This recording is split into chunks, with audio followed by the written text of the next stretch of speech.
We've had 8 years of one approach. Didn't work. We're offering a new approach. Let's look at what the Republicans are putting on the table. The senior Republican on the House Budget Committee has put forward a plan that includes $3 trillion in tax cuts for the wealthy and corporations, a Medicare program when you turn 65, you'd be handed a check for 80% of the cost of health care and then you're on your own, and a Social Security plan in which your Social Security funds would be invested in the stock market. I'm not making this stuff up. That is their alternative plan. I think they should come on the show, offer a detailed alternative to what we're talking about, and then let the American people evaluate the two ways forward. All right, let's bring right now Republican representative from Wisconsin, a ranking member of the House Budget Committee, Congressman Paul Ryan. Paul, we worked together in Washington. I think you were working for Brownback when I got to Congress, and it sounds an awful lot like Bill Clinton's approach to say that Republicans are supporting tax cuts for the rich by cutting Social Security and Medicare. Are we about to go back to the future on that front? I think they're using the same old demagoguery. First of all, if you want to know what my plan is, here it is. It's called The Roadmap for America's Future. You can go to AmericanRoadmap.org to read about it. I actually mailed it to you last year. Your copy must have gotten lost in the mail, Joe, so I'll send you another one. What I'm proposing is to save Social Security and Medicare, pay off our debts, fix the fiscal crisis in this country, reform our tax code so we can actually be competitive in the global economy, and have a healthcare system where everybody can have access to affordable healthcare coverage. That's what we're proposing. That's the plan that I put out last year. And it's not the kinds of things Peter Orszag said, but it's the kinds of things to get our fiscal house in order so that we can be prosperous in this country and so we don't hit our kids with a mountain of debt and taxes. All right, Paul, we've been talking about the central problem. What, you like that? That's just good because that's not a no. He's got a plan. He's got a plan. He's got a plan. I like I've got a plan. You know, the thing is, that's not a no. Here's the problem, Paul. You know, I work with a Marxist every morning. Stop. And nice. You know, she was attacking Republicans. Hi. Yeah. How's it going? That's Comrade Ryan. Hi there. So anyway, Comrade, she had been attacking House Republicans until we brought John Shadegg on before the bailout. Very smart. Shadegg said it's a 3-page document. It doesn't give us any guidance. That's right. This is a nightmare waiting to happen. So let's talk about moving forward on the central problem we've all been talking about this morning, that is the banking crisis.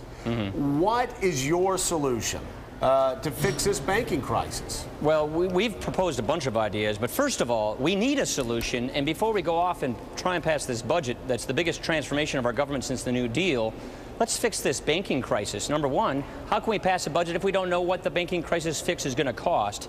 So that's why we want to focus on first thing. What I would do would be, if there are banks that are just going to be zombie banks, wind those down. Then I would do either an insurance or an asset purchase program where you combine the Treasury TARP with the TALF, which is the Federal Reserve, and get those toxic assets off to the sidelines so that these banks can recover. And then gradually sell those assets back into the market from an RTC-like structure, much like what we did in the 80s, but obviously different in this situation. You know, Paul, you, though, have a president that is attacking the Republicans by saying their alternative is to do nothing, to spend no money. David Brooks this morning in the New York Times is once again calling the Republican Party a party of nihilists, saying nothing, no.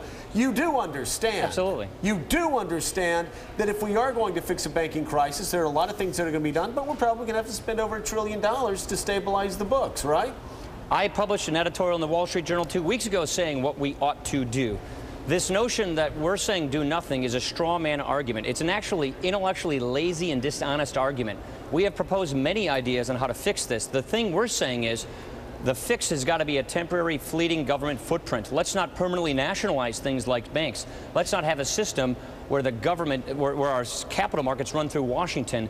Let's have a system where we have a temporary intervention in the economy to support the banking system, get the bad banks off to the sidelines, wind them down, and then get these toxic assets moving through the economy by either insuring them or purchasing them. That's a plan. That's what we think we ought to do. Okay, Mike Barnickel's wife works for Bank of America, and they've got a really great box at Fenway. So I would ask that you wind them down more slowly than every other bank. Mike has a question now. Hey, Congressman, there is, and I don't understand it fully, but there's a regulation on the books with regard to banks that they have to have a certain percentage of money on hand, capital on hand at all all times. Does it make any sense at this critical stage of our economic environment to lower the percentage that banks have to keep on hand so they could lend it out more freely? I think there's another issue, which is the mark-to-market rules require that stockpiling to occur that you're talking about. When you have mark-to-market accounting in a downward economy, in a spiraling balance sheet economy, that means those reserves have to grow. That means you can't lend as much. Yeah. So we need to fix the mark-to-market rules, either suspend them, go to a 6 or 1 year rolling average. It's these mark-to-market rules that are taking these balance sheets of these banks downward and preventing them from lending.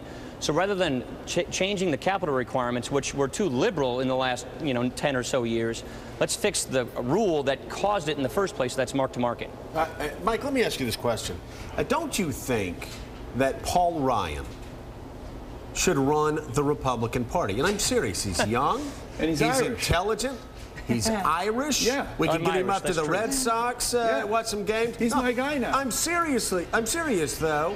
There have been no inspiring leaders. This guy's got admit it. He's got answers. And he has a plan. He's got a plan. And He also- doesn't just say with a no. plan. And don't forget, I'm a Green Bay Packers fan as well. The Packers, we love the Packers. That's right. You treated Brett Where have Favre you been? terribly. Don't you like him, Mika? I like him. I know you're a Marxist, I'm but a even Marxist, a Marxist needs but I a like good him. opponent. And health care was part of the plan.